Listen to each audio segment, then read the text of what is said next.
నమస్కారం. ప్రేక్షకులందరికీ శుభోదయం. ఈనాటి శక్తి శుభయోగం శీర్షికన విజయవాడ క్షేత్రంలో మహాచండీదేవి అలంకారంలో, శ్రీశైలం క్షేత్రంలో కాళరాత్రీదేవి అలంకారంలో ఉన్న అమ్మవారి అలంకార వైభవం ఏంటో, జపించాల్సిన మంత్రాలు శ్లోకాలు ఏంటో, సమర్పించాల్సిన నైవేద్యాలు ఏంటో పరిశీలిద్దాం. ఈరోజు విజయవాడ క్షేత్రంలో అమ్మవారు మహాచండీదేవి అలంకారంలో భక్తులందరికీ దర్శనమిస్తుంది. ఈ మహాచండీదేవి అలంకార వైభవాన్ని పరిశీలిస్తే మహాచండీదేవి అలంకారంలో అమ్మవారు త్రిశక్తి స్వరూపంగా భక్తులందరికీ దర్శనమిస్తుంది. ఇచ్ఛాశక్తి, జ్ఞానశక్తి, క్రియాశక్తి, ఈ మూడు శక్తుల సంయోగమే త్రిశక్తి స్వరూపం. అమ్మవారు మహాకాళి, మహాలక్ష్మి, మహాసరస్వతి, ఈ మూడు రకాలైనటువంటి శక్తి స్వరూపాలు కలిసి మహాచండీదేవి అలంకారంలో భక్తులందరికీ దర్శనమిస్తుంది. మహాకాళి అవతార స్వరూపంలో మధుకైటబులు అనే రాక్షసులను సంహరించే శ్రీ మహావిష్ణువుకి అమ్మవారు సహాయం చేస్తుంది. మహాలక్ష్మీదేవి అలంకారంలో మహిషాసురుడనేటటువంటి రాక్షసుడిని సంహరిస్తుంది. రజోగుణ ప్రధానమైన మహాలక్ష్మి అలంకారంలో అమ్మవారు 18 భుజాలను ధరించి ఆయుధాలను పట్టుకొని మహిషాసురమర్ధినిగా ఆవిర్భావం చెందింది. అలాగే మహాసరస్వతి అలంకారంలో రజోగుణ ప్రధానంగా చండాసురుడు, ముండాసురుడు, శుంభుడు, నిశుంభుడు, రక్తబీజుడు ఈ రాక్షసులందరినీ సంహరించింది. ఈ రాక్షసులను సంహరించడానికి అమ్మవారు మహాసరస్వతి రూపంలో, అంటే రజోగుణ ప్రధానమైనటువంటి సరస్వతి రూపంలో ఆవిర్భవించినప్పుడు సప్తమాతృకలు అనే పేరుతో 7 రకాలైనటువంటి శక్తి స్వరూపాలు కూడా అమ్మవారికి యుద్ధరంగంలో సహాయం చేస్తాయి. ఇలా మహాకాళీ స్వరూపం, మహాలక్ష్మీ స్వరూపం, మహాశక్తి స్వరూపం, ఈ 3 శక్తి స్వరూపాల సంయోగమే మహాచండీదేవి అలంకార స్వరూపం. కాబట్టి ఒక్క మహాచండీదేవి అలంకారాన్ని దర్శనం చేసుకుంటే సంపూర్ణంగా సమస్త దేవి అలంకారాలు దర్శనం చేసుకున్నటువంటి విశేషమైన ఫలితం కలుగుతుంది. మహాచండీదేవి అలంకారం సందర్భంగా ఈరోజు దేవాలయంలో చండీ హోమం నిర్వహించుకుంటే ఉత్తమ ఫలితాలు కలుగుతాయి. మార్కండేయ పురాణంలో చెప్పబడిన చండీ సప్తశతి పారాయణ చేసినా, శ్రవణం చేసినా ఉత్తమ ఫలితాలు కలుగుతాయి. అర్గళా స్తోత్రం అనే ప్రత్యేకమైన స్తోత్రాన్ని చదువుకున్నా కూడా అద్భుతమైన శుభ ఫలితాలు చేకూరుతాయి. మహాచండీదేవి సంపూర్ణమైనటువంటి అనుగ్రహం కలగాలంటే చండముండ నిశుంభ శుంభ ప్రచండ దైత్య విమర్థిని బండరాక్షస గర్వభంజని మాహిషాసురమర్ధిని అనే ధ్యాన శ్లోకాన్ని ఇంట్లో దీపారాధన చేశాక 21 సార్లు పఠించడం, మహాచండీదేవి అనుగ్రహం కోసం అమ్మవారికి కట్టె పొంగలి నైవేద్యంగా సమర్పించడం ద్వారా అన్ని రకాలైనటువంటి సమస్యలు తొలగింపజేసుకొని సమస్త శుభాలను సిద్ధింపజేసుకోవచ్చు. అలాగే ఈరోజు శ్రీశైలం క్షేత్రంలో అమ్మవారు కాళరాత్రి అలంకారంలో భక్తులందరికీ దర్శనమిస్తుంది. ఈ కాళరాత్రి అలంకారంలో అమ్మవారు కాలవర్ణంలో ప్రకాశిస్తూ ఉంటుంది, అంటే నలుపు రంగులో ప్రకాశిస్తూ ఉంటుంది. కాళరాత్రి అలంకారంలో అమ్మవారి శిరోజాలన్నీ కూడా చెల్లాచెదురుగా ఉంటాయి.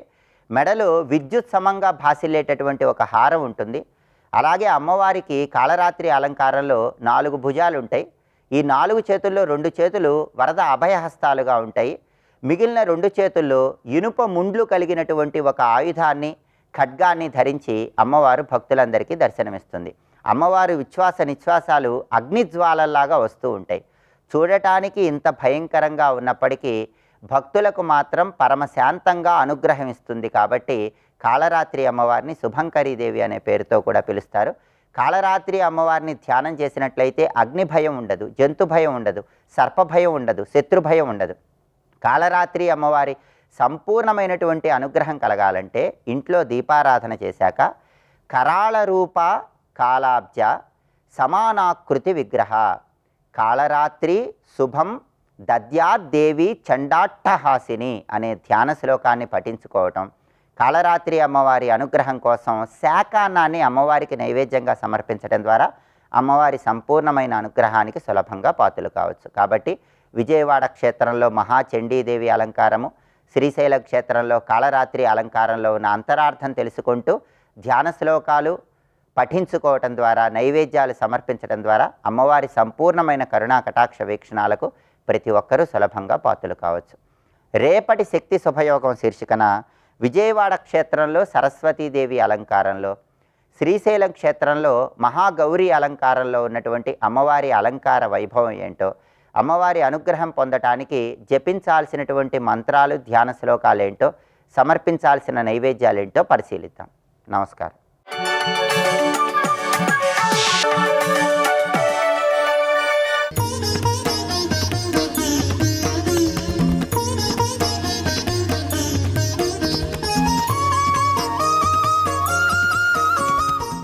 జయంతి మంగళా కాళీ భద్రకాళీ కపాలిని దుర్గా క్షమా శివా ధాత్రి స్వాహా స్వధా నమోస్తుతే. శ్రీ చండీపరదేవతాయై నమః. విజయవాటికలోని కనకదుర్గాంబ సర్వశక్తి స్వరూపిణి ఆ తల్లి 7వ రోజున చండీ దేవతా రూపంలో అనుగ్రహిస్తున్నది. ఈ అలంకారంలో చండీ రూపం ఇది దుర్గాదేవికే మరొక నామాంతరం. అందుకే చండీ అనేటువంటి మాట వినగానే మొత్తం దుర్గాదేవి సంబంధించిన ప్రధాన మంత్రశాస్త్రంగా చెప్పబడుతున్నది దుర్గా సప్తశతి లేదా చండీ సప్తశతి. దీనికి నిజానికి దేవీ మాహాత్మ్యం అనే పేరు మార్కండేయ పురాణంలో ఉన్నది. దాన్ని మంత్రశాస్త్ర వినియోగంలో చండీ అనే పేరుతో వ్యవహరిస్తుంటారు. అలాగే చండీ సప్తశతి అని చండీ నవశతి అని ఇందులో చెప్పబడ్డ మంత్రాలనే వాడుతుంటారు. అయితే ఇక్కడ అమ్మవారు అనేక నామములు ఈ గ్రంథంలో కనిపిస్తూ ఉంటాయి. చండీ, దుర్గా, లక్ష్మీ, సరస్వతి, మేధ ఇత్యాది నామాలతో ఉన్నప్పటికీ ప్రధానంగా చండీ అనే పేరే ఎక్కువగా వ్యవహరించడం ఉన్నది. చండీ యాగం చేశారు, చండీ హోమం చేశారు, చండీ పారాయణ చేశారు అంటూ ఉంటారు. చండీ దుర్గకి మరొక పేరు అని తెలుసుకోవాలి. అయితే చండీ అనే మాటలో అర్థం ఏమిటి? చెడి కోపే అనే ధాతువు ప్రకారంగా చండీ అనే శబ్దం ఉత్పన్నమైంది. అంటే కోపస్వరూపిణి అని అర్థం. కోపస్వరూపిణిని ఆరాధించడం ఏమిటి? ఇది కూడా ఆలోచించవలసిన అంశమే కదా. అంటే అమ్మవారు కోపము జగద్రక్షణ కోసం స్వీకరించారు. భగవంతుని యొక్క కోపాన్ని ఉపాసించడం అనేటువంటిది కూడా ఒక సంప్రదాయమే. నమస్తే రుద్రమన్యవ ఉతోత ఇషవే నమః అని రుద్ర నమక మంత్రాల్లో పరమేశ్వర నీ కోపానికి నమస్కారం ప్రారంభించారు. అలాగే మన్యు సూక్తం అని విడిగా ఒకటి ఉన్నది. మన్యు అంటే కోపమే. అక్కడ మన్యువు అంటే అర్థం ఏంటి? ఇక్కడ చండి అంటే అదే అర్థం. పరమేశ్వరుడు కోపానికి నమస్కారం అంటే అర్థం ఏంటి? దుష్టుల్ని శిక్షించేటప్పుడు పరమేశ్వరుడు కోపరూపొందుతాడు, శిష్టుల్ని రక్షించేటప్పుడు సౌమ్య రూపొందుతాడు. అంతేకాదు ఒక వ్యక్తికి పాపఫలమైనటువంటి దుఃఖరూపమైన శిక్ష వేసేటప్పుడు ఈశ్వర శక్తి కోపంగానే కనబడుతుంది. అదేవిధంగా పుణ్యఫలమైనటువంటి అనుగ్రహాన్ని చూపించేటప్పుడు సౌమ్య రూపంలోనే ఉంటాడు. ఈ రెండు భగవాన్ రూపములే. వీటిని ఘోర అఘోర రూపములను కూడా అనడం శాస్త్ర వ్యవహారంలో కనబడుతున్న అంశం. అలాంటి అమ్మవారి కోపాన్ని మనం ఉపాసిస్తున్నప్పుడు చండీ అన్నారు. ఈ చెప్పడానికి కారణం ఏంటంటే ఆ దుర్గాదేవి యొక్క కథలో ప్రధానంగా అసుర సంహారమే కనబడుతుంటుంది. ముందుగా మధుకైటములను సంహరించడానికై ఆ నారాయణ్ణి ప్రేరేపించిన శక్తి ఒకటి.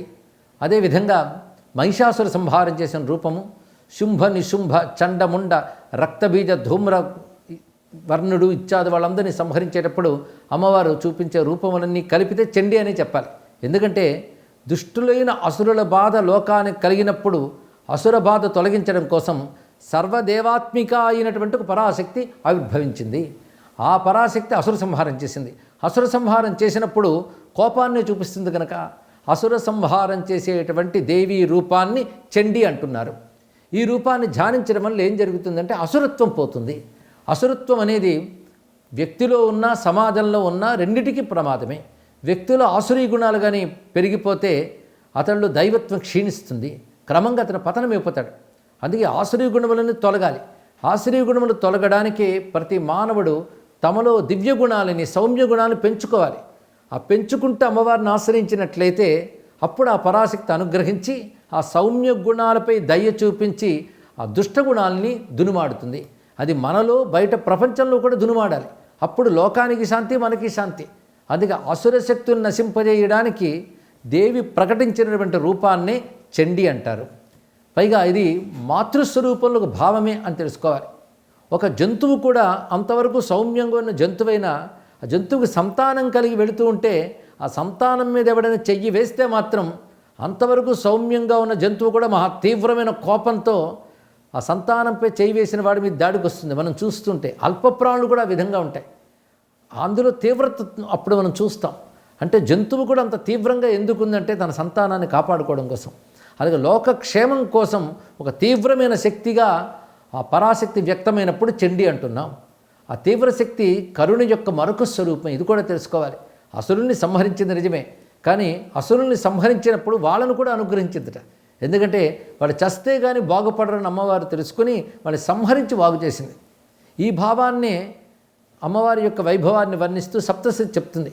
అమ్మ అసురుల్ని సంహరించామంటే నీది వైరిష్వపి ప్రకటిదేవ దయా త్వం అన్నారు. ఇక్కడ శత్రువుల పట్ల కూడా నువ్వు దయనే చూపిస్తున్నావు తల్లి అన్నారు. లేకపోతే వాళ్ళు ఆ దుర్మార్గ ఫలంగానే మరణిస్తారు. మరణిస్తే నరకాలకు పోతారు. అలాంటిది నువ్వు వారి ముందుకు ఒక దివ్య రూపంతో వెళ్ళి యుద్ధం చేస్తుంటే నీ రూపదర్శన మాత్రం చేతన కొన్ని పాపాలు పోయాయి. అదేవిధంగా నీ చెయ్యి తగిన ఆయుధాలు వాళ్ళకి తగలడం వల్ల కొన్ని పాపాలు పోయాయి. నువ్వు వాళ్ళని చూస్తున్నప్పుడు నీ చూపులు ప్రసరించి వాళ్ళ పాపాలు పోయాయి. ఇలా వాళ్ళ పవిత్రుల్ని చేసి నువ్వు సంహరించడం చేత శరీర త్యాగ అనంతరం వాళ్ళు ఉత్తమ లోకాలకు చేరుతారు. ఈ విధంగా రాక్షసుల్ని సంహరించి ఉత్తమగతులు ఇచ్చావు, దేవతల్ని కాపాడి లోకక్షేమం కలిగించావు, అందరి పట్ల దయ చూపించడమే నీ స్వభావము అని చెప్పడంలో అర్థం ఏంటంటే దేవి ప్రకటించినటువంటి కోపం కూడా దయ యొక్క ఒక రూపమే గనక ఆ దయారూపమైన కోపాన్ని కూడా మనం ఆరాధన చేయాలి.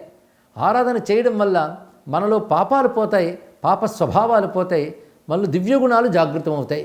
అందుకే ప్రతి సంవత్సరం అమ్మవారి ఆరాధన ఈ భావంతో చేయడం వల్ల ఆ సంవత్సర కాలం కూడాను మొత్తం లోకంలో ప్రకృతిలో ఉండేటువంటి ఆ తీవ్రమైన దుష్ట స్వభావం పోయి ఒక రక్షణ స్వభావం రావాలనే భావంతోనే ప్రతి ఏడాది శరన్నవరాత్రులు చేయడం, ఆ చండీదేవత యొక్క స్తోత్రములు, ఆ కావ్యములు పారాయణ చేయడం జరుగుతుంది.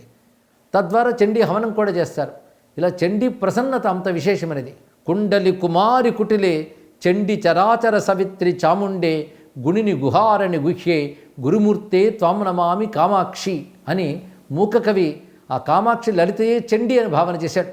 ఈ చండీ అన్నదానికి మరొక భావం ఏంటంటే దాపరకం లేని శక్తిని అర్థం. శక్తి నిగ్రహించుకుంటే సౌమ్యంగా కనబడతారు, శక్తి మొత్తం ప్రకటింపబడితే అది చండత్వం. కనుక సంపూర్ణమైన శక్తి ప్రకటనమే చండీ అనే భావంతో నమస్కరిస్తూ ఆ చండీ పరదేవత అనుగ్రహం సనాతన ధర్మానికి లభించుగాక. స్వస్తి.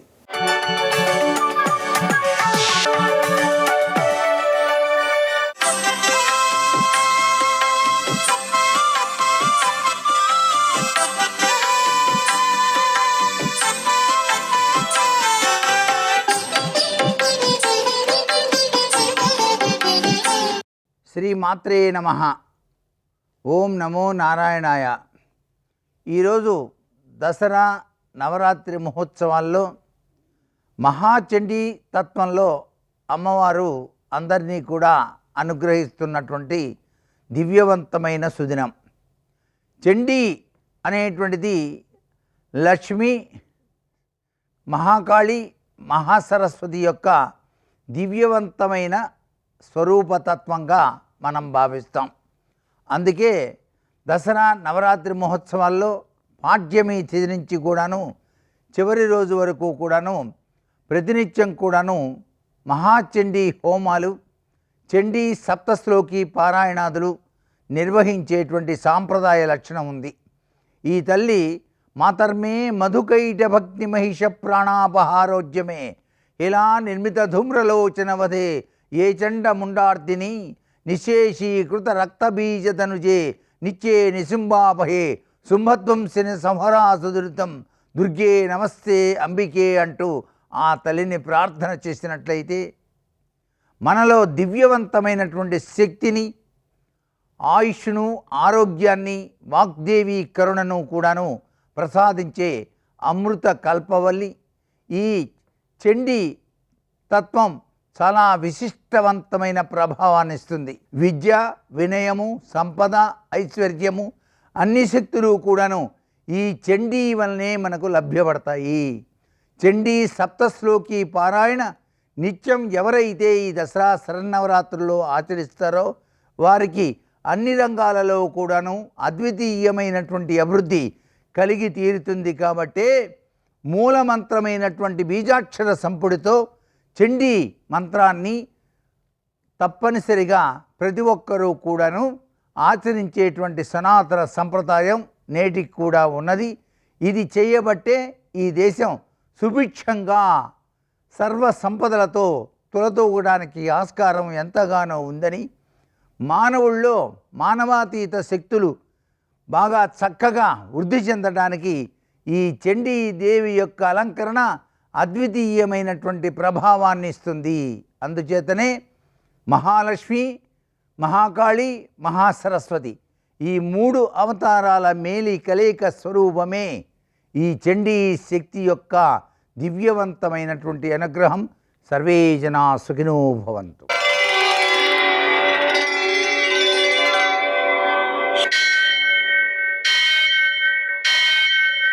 సహ सहस्रशीरुषं देवं विश्वाक्षं विश्वशम्भुवं विश्वं नारायणं देवमक्षरं परमं पदं विश्वतः परमां नित्यं विश्वं नारायणगुं हरिं विश्वमेवेदं पुरुषस्तद्विश्वमुपजीवति पतिं विश्वस्यात्मेश्वरं शाश्वतं शिवमच्युतं नारायणं महाज्ञेयं विश्वात्मानं परायणम्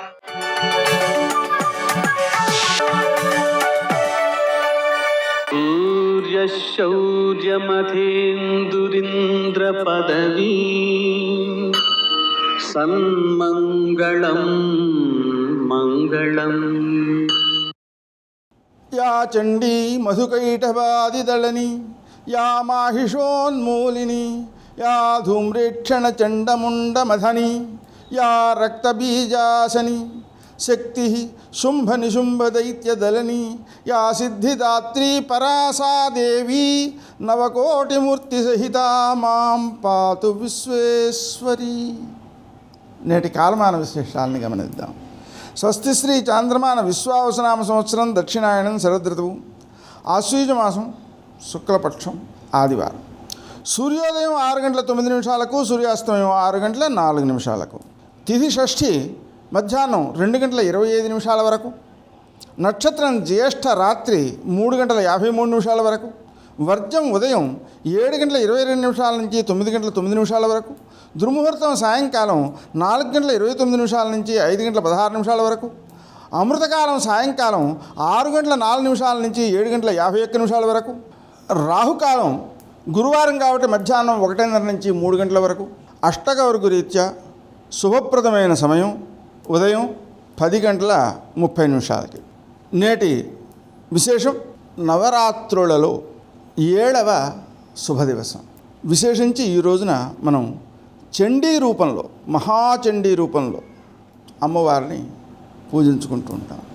ఈ చెడి కోపి అని కోపానికి సంబంధించిన దేవతగా అమ్మవారిని భావన చేస్తాం. దీనివల్ల ఏమిటి ప్రయోజనం అంటే అమ్మ అందరికీ అమ్మే, అందరినీ కాపాడాలని అనుకుంటుంది. ఈ కాపాడడం అనేటువంటిది ఏ రూపంలో ఉంటుంది? కొందరిని రక్షించడం ద్వారా, కొందరిని శిక్షించడం ద్వారా. శిక్షణ అంటారు దాన్ని, మంచి మార్గంలో పెట్టడానికి ఇచ్చేటువంటి దండన. ఈ మంచి మార్గంలో పెట్టడం కోసం ఆమె ఏం చేస్తోంది? తల్లి మామూలుగా ఏం చేస్తుంది అంటే తప్పు చేసిన పిల్లవాడిని దండిస్తుంది. ఎందుకంటే మంచి మార్గంలో పెట్టడం కోసం.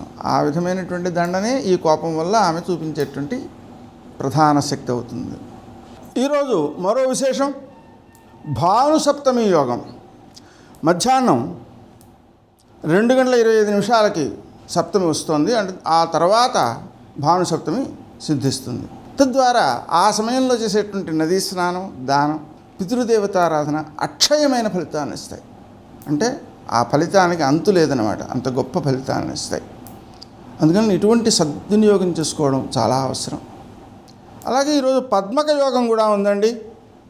పద్మక యోగం వల్ల కూడా స్నానదానాదులు విశేషమైన సత్ఫలితాలను అందజేస్తాయి. అలాగే బిల్వాభిమంత్రణం, కాయ కలిగినటువంటి బిల్వ వృక్షానికి పూజాధికారిని నిర్వర్తిస్తూ ఉంటారు. అలాగే ఈరోజు ప్రదోషం కూడా ఉంది.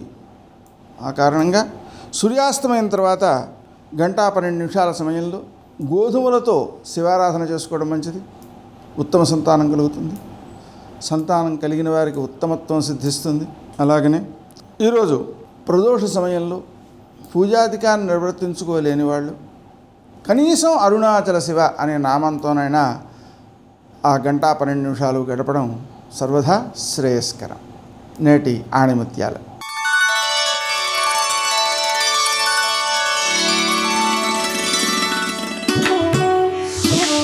అది ఎలా అవుతుంది అని ఆలోచించకు, ఎలా చేయాలి అని ఆలోచించు.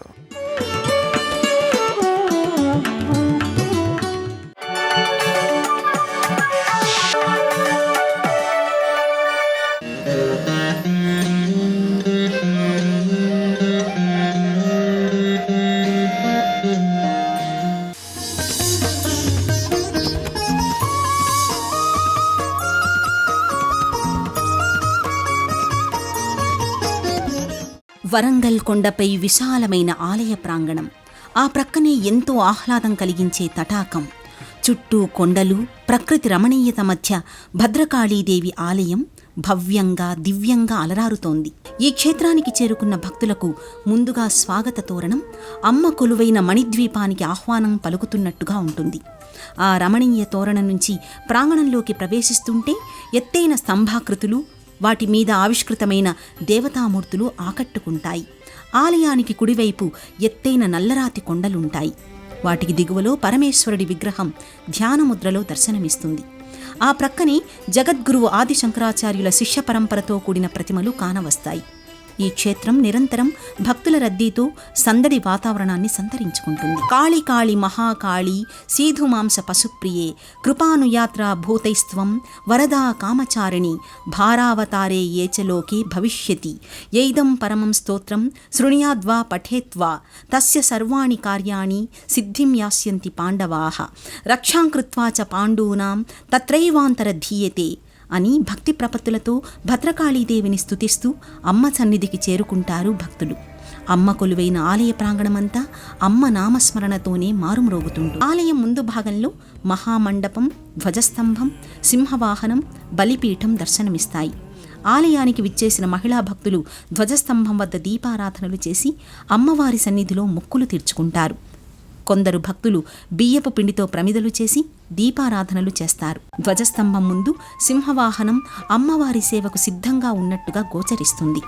మరికొంతమంది భక్తులు ప్రధాన ఆలయం చుట్టూ ప్రదక్షిణలు చేసి మనసుని బుద్ధిని నిర్మలంగా ఉంచి అమ్మ సన్నిధికి చేరుకోవడానికి ఉద్యుక్తులవుతుంటారు. రౌద్రరూపంగా ఉన్న భద్రకాళీదేవి ఆ తర్వాత శాంత స్వరూపిణిగా మారడం ఇక్కడి మరో ప్రత్యేకత.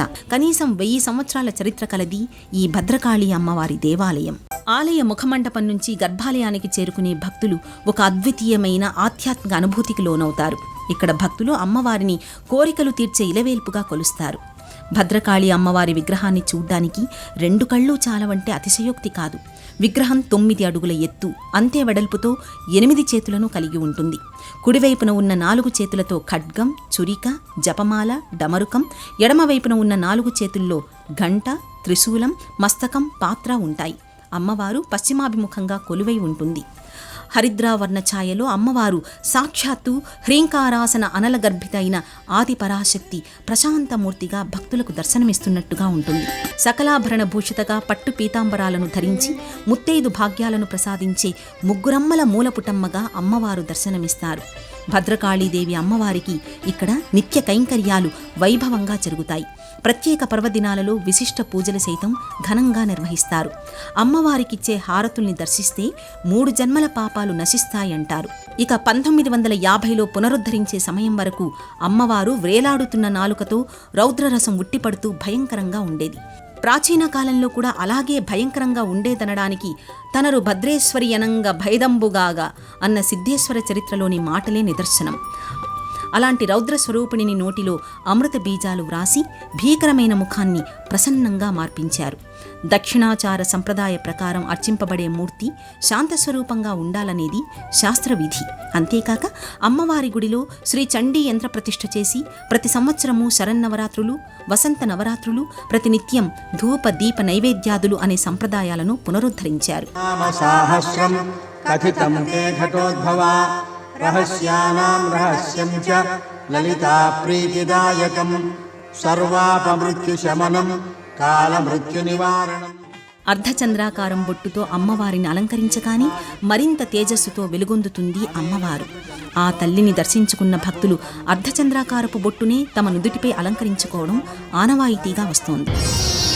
ఐగిరి నందిని నందితమోదిని విశ్వ వినోదిని నందినుతే గిరివర వింధ్య శిరోధిని వాసిని విష్ణు విలాసిని జిష్ణునుతే భగవతి హేషితి కంఠ కుటుంబిని భూరి కుటుంబిని భూరి కృతే జయ జయ హే महिषासुरमर्दिनि रम्यकपर्दिनि शैलसुते.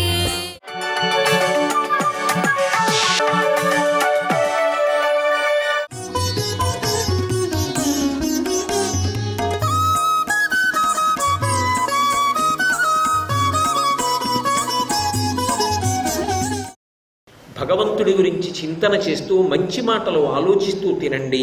తినేటప్పుడు కడుపుని 4 భాగములుగా ఆలోచన చేసి 2 భాగములు అన్నంతో, 1 భాగాన్ని నీటితో నింపి 1 భాగాన్ని వాయు సంచారం కోసం వదిలిపెట్టండి అని వేదం. శరీర ఆరోగ్యాన్ని నిలబెట్టుకోవడానికి అన్నం ఎలా తినాలో కూడా వేదం చెప్పింది. కాబట్టి ఇప్పుడు ఆ తిన్న అన్నము మనస్సుగా మారుతోంది. ఇప్పుడు ఈ మనసు మంచి విషయముల చేత పూరింపబడింది అనుకోండి. మంచి విషయాలు చూద్దాం, మంచి విషయాలు విందాం, 10 మంది సంతోషించేటట్టుగా జీవిద్దాం.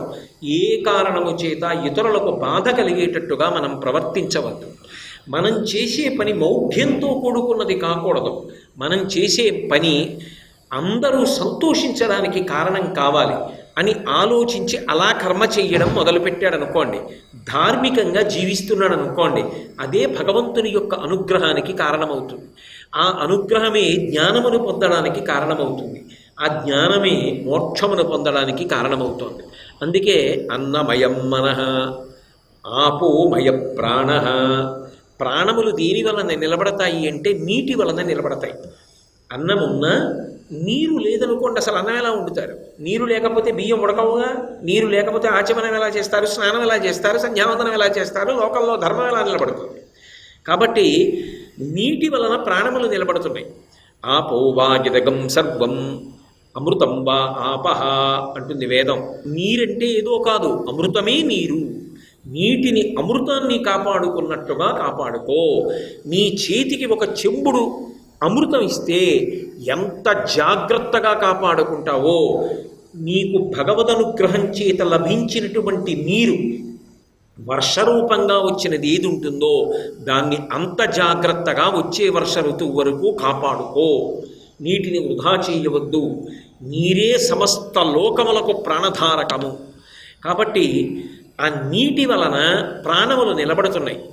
అలాగే తేజోమయీ వాక్, శరీరంలో ఉన్నటువంటి అగ్ని వాక్కుగా మారుతుంది. అగ్నికి దాహకత్వం ఉంటుంది, అగ్ని కాల్చేస్తుంది. వాక్ ఏం చేస్తుంది? అవతల వారిలో ఉన్న అజ్ఞానాన్ని కాల్చేస్తుంది. అందుకే తేజోమయీ వాక్. ఏ 3 కారణంగా 3 విభూతులు ప్రసరిస్తున్నాయో వేదం చెప్తోంది. అంటే ఇప్పుడు ఈ తిన్న అన్నం కారణంగానే చిట్ట చివరికి మోక్షం పొందడానికి కావలసినటువంటి ప్రాతిపదికని, ప్రధానమైన నేపథ్యాన్ని ఏర్పాటు చేసుకోగలుగుతున్నాడు. అందుకే దీన్ని వివరణ చేస్తూ శంకరాచార్యులు వారు సౌందర్య లహరిలో ఒక మాట అంటారు. సరస్వత్యా లక్ష్మ్యా విధిహరి సపత్నో విహరతే రతే పాతివ్రత్యం శిథిలయతి రమ్యేన వపుషా చిరంజీవన్నీ వక్షపిత పశుపాశవ్యతికర పరానందాభిక్యం రసయితి రసం త్వద్భజనవాన్ అంటారు. సరస్వతీ కటాక్షం పొందడం, లక్ష్మీ కటాక్షం పొందడం, శరీరం స్వరూపంగా ఉండడం, దీర్ఘకాలం జీవించడం, 3 తరాల్ని చూడడం మంచిదే. కానీ అదొకటే ప్రయోజనం కాదు జీవితానికి. ధార్మికంగా ప్రవర్తించి ప్రవర్తించి ప్రవర్తించి చిట్ట చివరికి ఒక సత్యము అనుభవంలోకి రావాలి. సర్వం శ్రీ ఉమామహేశ్వర పరబ్రహ్మార్పణమస్తు. స్వస్తి.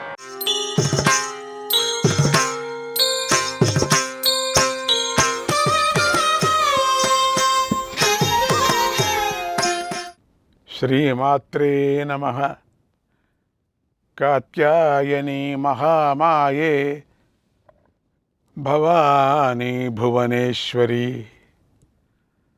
సంసారసాగరే మగ్నం మాముద్ధర కృపామయే బ్రహ్మ విష్ణు శివారాధ్యే ప్రసాదం జగదంబికే మనోభిలషితం దేవీ వరం దేహి నమోస్తుతే. ఈ రోజున మనం వ్యాస మహర్షి నుంచి ఏది ధర్మం, సంసారం నుంచి ఎలా విముక్తులు కావాలి అనే విషయాల గురించి తెలుసుకుందాం. వ్యాస మహర్షి అమ్మ కథలను చెబుతూ ఉండగా వాటిని వింటున్న జనమేజయ మహారాజుకు ఒక పెద్ద సందేహం వచ్చి ఇలా అడిగాడు. ఓ మహర్షి, ఏది ధర్మం, ఏది అధర్మం, ఎవరిని నమ్మాలి, ఎవరిని ఆదర్శంగా తీసుకోవాలి, ఈ సంసారమంతా ఒక పెద్ద పాపకూపం. దీని బంధనాల నుంచి ఎవడూ కూడా తప్పించుకోలేడు. అందుకే కొంతమంది దేవతల చరిత్ర చూసినప్పుడు వారు కూడా ధర్మం తప్పి నడుచుకున్నట్లుగా కనిపిస్తుంది. అలాగే కురుక్షేత్ర యుద్ధంలో కూడా అందరూ ధర్మం తప్పారు. అందులో పాల్గొన్న వారందరూ మహాత్ములే. వారందరికీ అసారతాం విజానంతః సంసారస్య సుమేధసః. సంసార సారము లేనిది అని తెలుసు. అయినా కూడా అందరూ ధర్మం తప్పి నడుచుకున్నారు. ఇలా తప్పుగా నడుచుకున్న మహాత్ముల కథలు వినగానే ధర్మం మీదే సందేహం కలుగుతుంది. ధర్మాన్ని ఆచరించాలనే ఆసక్తి పోతుంది. అందుచేత అసలు ధర్మం అంటే ఏమిటో చెప్పు, దాని స్థితిగతులు ఎలా ఉంటాయో చెప్పు, దాని ప్రమాణం ఎలా ఉంటుందో చెప్పు. జీవుడు పాపరూపమైన ఈ సంసార బంధనాల నుంచి ఎలా విముక్తుడవుతాడు? ఒక ఆప్తుడి మాటను తెలుసుకొని ఇది ప్రమాణం అనుకుంటే అసలు ఆప్తుడనే వాడెవడు? దేహాన్ని ధరించిన ప్రతివాడు అన్ని విధాలుగాను విషయాసక్తుడై ఉన్నాడు. భోగాలు అనుభవించాలనే వాడికే రాగం ఉంటుంది. రాగోద్వేషో భవేన్నూనం అర్థనాశాద సంశయం ద్వేషాదసత్యవచనం వక్తవ్యం స్వార్థసిద్ధయే. ద్వేషాదసత్యవచనం వక్తవ్యం స్వార్థసిద్ధయే. రాగం వల్లనే ద్వేషం పుడుతుంది. ఒకరి యందు రాగం ఉంది అంటే మరొకరి యందు ద్వేషం ఉన్నట్లే కదా. తన ప్రయోజనం కనుక దెబ్బతింటే కొందరి యందు రాగం పుడుతుంది, మరికొందరి యందు ద్వేషం పుడుతుంది. ద్వేషం వల్ల అబద్ధాలు ఆడటం జరుగుతుంది. స్వార్థం కోసం అలా అబద్ధాలు ఆడటం తప్పనిసరి అయిపోతుంది. ఇది కొంతమంది దేవతలు మహాత్ములు తప్పుగా నడుచుకోవటానికి గల కారణం. ధర్మస్య ప్రథమః పాదః సత్యమేతత్ శ్రుతేర్వచః ద్వితీయస్తు తథా శౌచం దయాపాదస్ తృతీయకః. ధర్మానికి 4 పాదాలు ఉన్నాయని చెప్పింది వేదం. వాటిలో మొదటి పాదం సత్యము, రెండవది శౌచము, మూడవది దయ, నాలుగవది దానం. ధర్మహీనం కృతం కర్మ కథం తత్ఫలదం భవేత్ ధర్మే స్థిరా మతి క్వాపి న కస్యాపి ప్రతీయతే. ఈ 4 లేకపోతే ధర్మమే నిలవదు. అలాంటి ధర్మాన్ని విడిచిపెట్టి చేసిన కర్మ ఫలాన్ని ఇవ్వదు. ధర్మానికి ఇంత ప్రాధాన్యం ఉంది. ఎవడికి కూడా ధర్మాన్ని ఆచరించాలనే ఒక పట్టుదల లేదు, ఒక ధ్యాస లేదు, ఒక స్థిరమైన ఆసక్తి లేదు, ఉన్నట్టు కనిపించటమూ లేదు. ఉదాహరణకు బలిచక్రవర్తిని తీసుకుంటే ఆయన ఒక మహాదాత, మహాత్ముడు కూడా. అలాంటి బలిని మహావిష్ణువు పాతాళలోకానికి పంపాడు కదా. వీరిలో ఎవరు గెలిచినట్టు, ఎవరు ఓడినట్టు చెప్పు అని తనకు గల పెద్ద సందేహాన్ని అడిగాడు జనమేజయుడు. అప్పుడు వ్యాసమహర్షిల ఒక పెద్ద సమాధానాన్ని చెప్పాడు. నాయన, బలిచక్రవర్తే గొప్పవాడు, అతడే ఉత్తముడు. అందుకే మహావిష్ణువు బలి ఇంటిని కాపలా కాసే ద్వారపాలకుడు అయ్యాడు కదా. నువ్వు ఇప్పుడు చెప్పినట్టుగా సకల ధర్మాలకు సత్యమే మూలం. అయితే సత్యాన్ని పాటించటం దేహాన్ని ధరించిన వారికి చాలా కష్టం.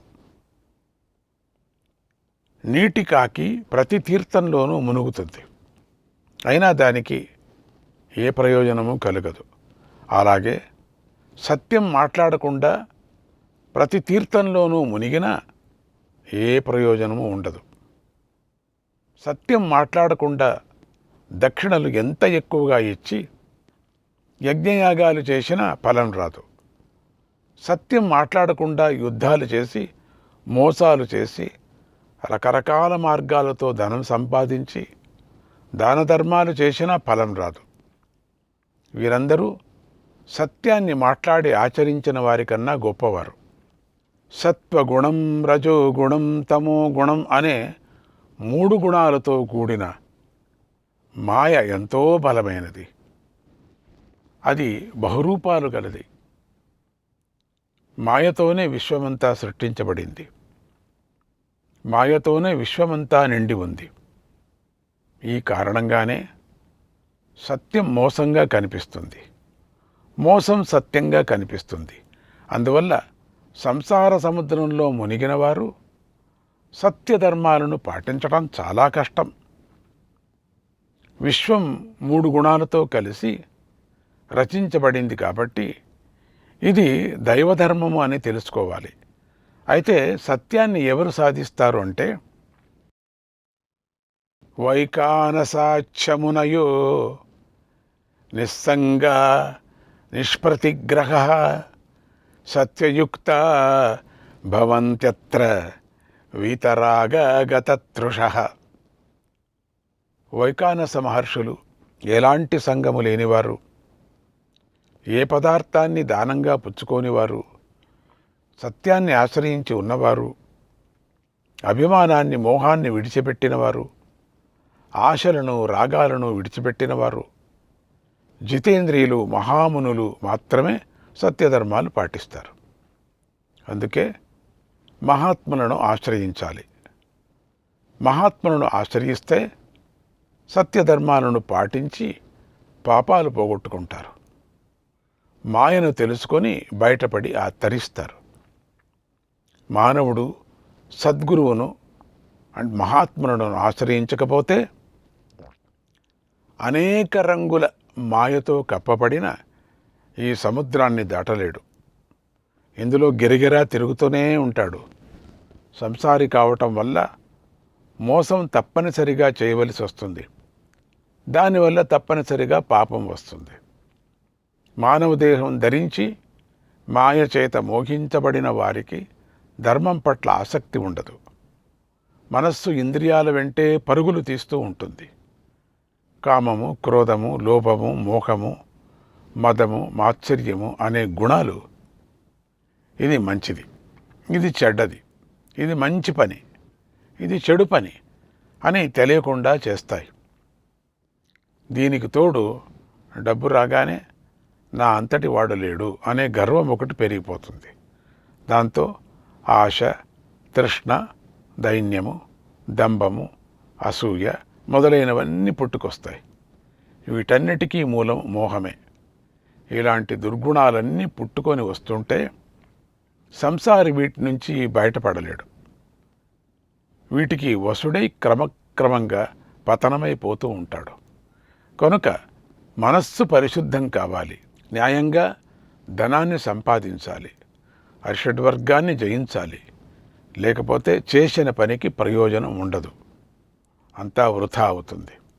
అందుకే పండితులు ఇలా చెప్తారు, ఏ పనైనా చెయ్యాలి అనుకునేవాడికి వాడి దేహం పవిత్రంగా ఉండాలి, వాడి ధనం పవిత్రంగా ఉండాలి. అంటే అది న్యాయంగా సంపాదించినదై ఉండాలి. వాటితో పనిని చేయించేవాడు కూడా పవిత్రంగా ఉండాలి. అప్పుడే వాడు చేసిన పనికి ఫలం లభిస్తుంది. లేకపోతే విపరీత ఫలం లభిస్తుంది. తనకు అభివృద్ధి కలగాలని, శత్రువులకు కీడు కలగాలని కోరుకునేవారు తమలోని గుణాలను పరిశీలించుకుంటూ పవిత్రులుగా ఉండాలి. అప్పుడు వారు చేసిన కర్మకు ప్రయోజనం లభిస్తుంది. దేశము, కాలము, క్రియ, ద్రవ్యము చేసేవాడు, చేయించేవాడు మంత్రాలు పవిత్రంగా ఉండాలి. అప్పుడే చేసిన కర్మకు లేదా యజ్ఞానికి సంపూర్ణంగా ఫలం దక్కుతుంది. ఇక రకరకాల జీవుల మధ్య విరోధం ఎందుకు వస్తుంది అంటే 3 గుణాల వల్ల జీవులు పుట్టారు కనుక విరోధం వస్తుంది. అలాగే సంసారంలో జీవుడెందుకు అహంకారంతో ప్రవర్తిస్తున్నాడు అంటే అహంకారం నుంచే సంసారం పుట్టింది కనుక సంసారంలో రాగం లేనివాడు పుట్టడు. అందరూ రాగద్వేషాలతోనే ఉంటారు. అన్ని యుగాలోని వారి అలాగే ఉంటారు, అన్ని యుగాలలో కూడా. అయితే ఏ యుగంలో అయినా ఒక ధర్మాత్ముడు పుట్టాడంటే దానికి పూర్వజన్మలో గొప్ప పుణ్యం చేసుకోవటమే కారణం. సజ్జనులకు ఎప్పుడైనా ఎక్కడైనా సత్యయుగంగానే ఉంటుంది, మధ్యములకు మధ్యయుగంగానే ఉంటుంది, చెడ్డవాళ్ళకి ఎప్పుడు కలియుగంగానే ఉంటుంది. కనుక ఎప్పుడూ మంచి ఆలోచనలే చేయాలి, మంచి విషయాలే మాట్లాడాలి, మంచి పనులే చేయాలి, మహాత్ములను ఆశ్రయించాలి. అప్పుడే సంసార బంధనం నుంచి విముక్తులు కావటం జరుగుతుంది.